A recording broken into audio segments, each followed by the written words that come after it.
আসসালামু আলাইকুম ভিউয়ার্স, আমি আপনাদেরকে ফুলকপি চপ করে দেখাবো। এই জন্য ফুলকপিগুলোকে কেটে সুন্দর করে ধুয়ে টুকরো করে নিয়েছি। এখন একটি প্যানে 1 কাপ পরিমাণ পানি দিয়ে সেখানে দিয়ে দিচ্ছি লবণ, হলুদ এবং শুকনো ঝালের পেস্ট। এগুলোকে কিছুক্ষণ একটু গরম হওয়ার পরে আমি ফুলকপিগুলোকে দিয়ে দিচ্ছি। ফুলকপি কিন্তু ফুল সিদ্ধ করা যাবে না, 90% পর্যন্ত সিদ্ধ করতে হবে। তো এখন আমি ঢাকনা দিয়ে ঢেকে দিচ্ছি। এদিকে একটি পাত্রে আমি 1 কাপ পরিমাণ বেসন নিয়েছি। দিয়ে দিচ্ছি লবণ, হলুদ, শুকনো ঝালের পেস্ট এবং গরম মশলার গুঁড়া। গরম মশলার গুঁড়াটা অবশ্যই দিবেন।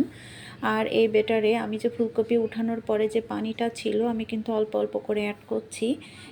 একবারে অ্যাড করা যাবে না, কারণ ব্যাটারটা খুব সুন্দর স্মুথ করতে হলে অনেকক্ষণ ধরে ফাটাতে হবে। তো অন্য প্যানে আমি তেল দিয়ে আমি ফুলকপিগুলোকে এক এক করে ছেড়ে দিচ্ছি। এটা কিন্তু একটু মিডিয়াম জালে ভাজতে হবে, তা না হলে কিন্তু খুব সুন্দর ক্রিস্পি হবে না। এখন ফুলকপিগুলোকে আমি উঠিয়ে নিচ্ছি। ঠিক এভাবে আপনারা অবশ্যই তৈরি করবেন, খেতে কিন্তু অসম্ভব মজার হয়।